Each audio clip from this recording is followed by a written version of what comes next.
پہلے میں اپنے آپ سے سوال کر لوں کیا میں حق پر ہوں یا حق پر نہیں ہوں, میرا عمل باطل کی جانب تو نہیں ہے. لہٰذا یہ سوال کرنا یہ بتا رہا ہے. دوسری جانب سے علماء فرماتے ہیں جناب علی اکبر کا یہ سوال ہے لیکن بہت ہی گہرے مطالب رکھتا ہے. یعنی سمجھانا چاہتے ہیں جناب علی اکبر کہ یہاں ایک بیٹا اپنے باپ کی مدد اس لیے نہیں کر رہا کہ وہ اس کا باپ ہے, اور ہمارے یہاں پر معیار حق اور باطل ہے, یہاں رشتہ داری معیار نہیں ہے. لہذا یہ بہت غور طلب ہے.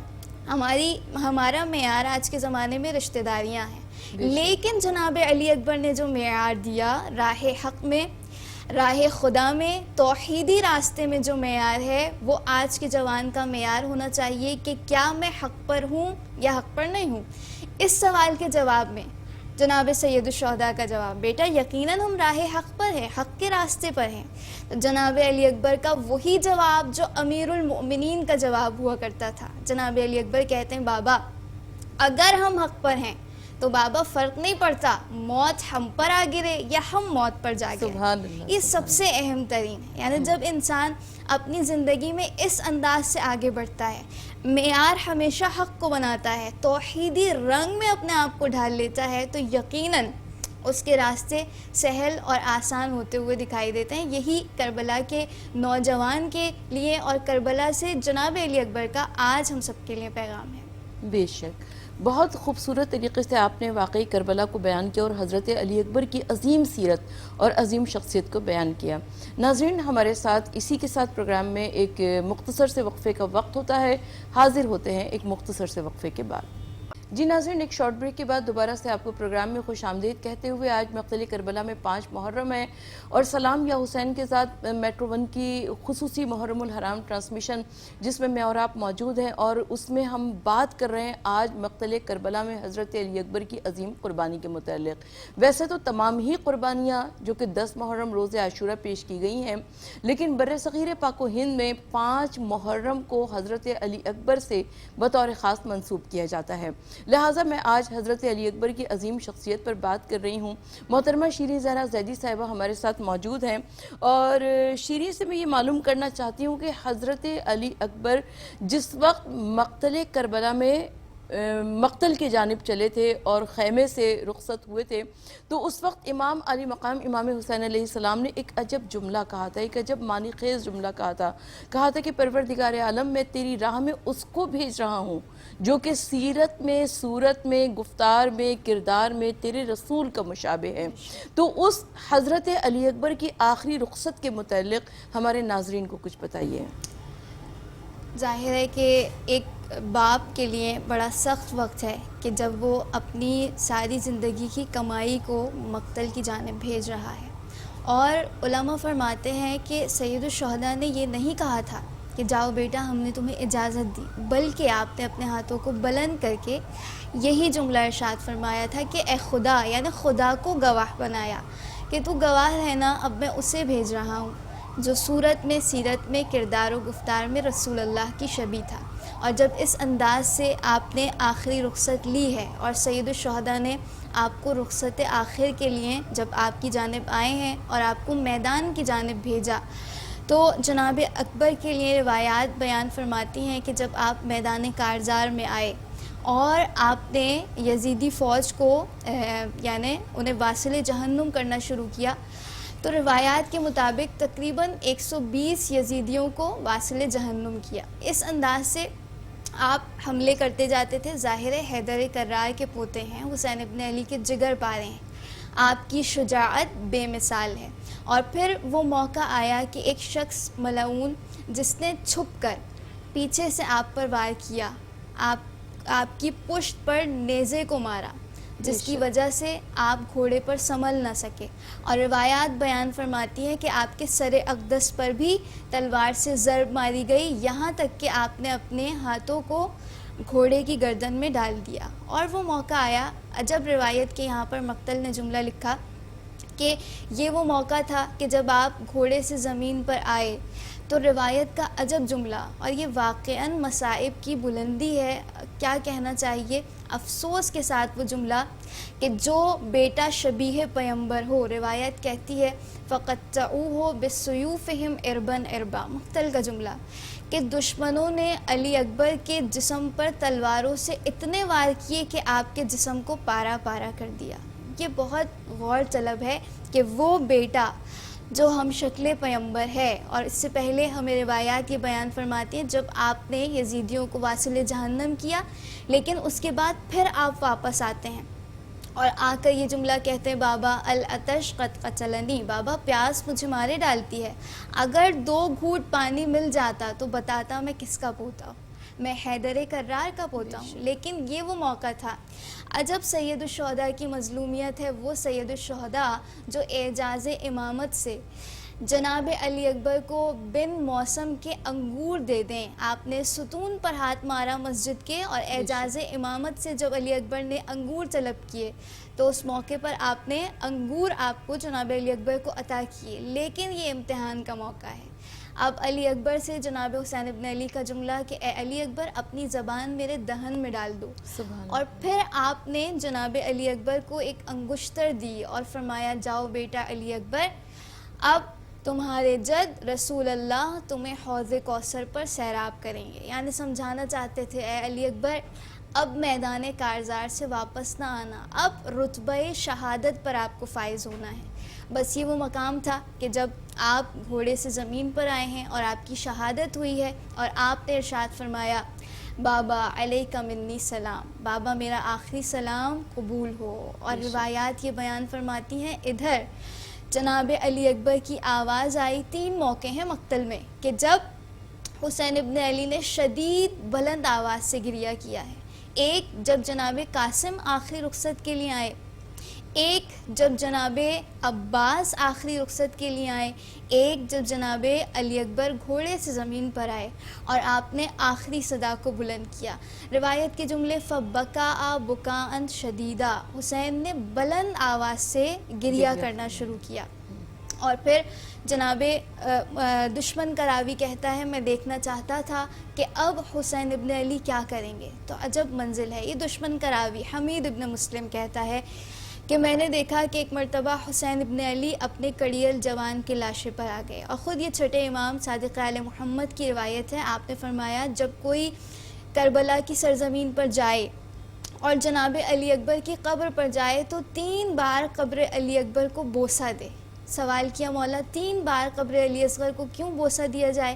چھٹے امام نے جواب دیا اس لیے کہ جب حسین ابن علی آخری موقع پر علی اکبر کے لاشے پر آئے تھے، وضع خدہ علی خدہ، حسین ابن علی نے اپنا آنسوؤں بھرا رخسار علی اکبر کے خون بھرے رخسار پر رکھا اور 3 مرتبہ اپنے بیٹے علی اکبر کا بوسہ لیا اور چند جملے قیامت کے کہے.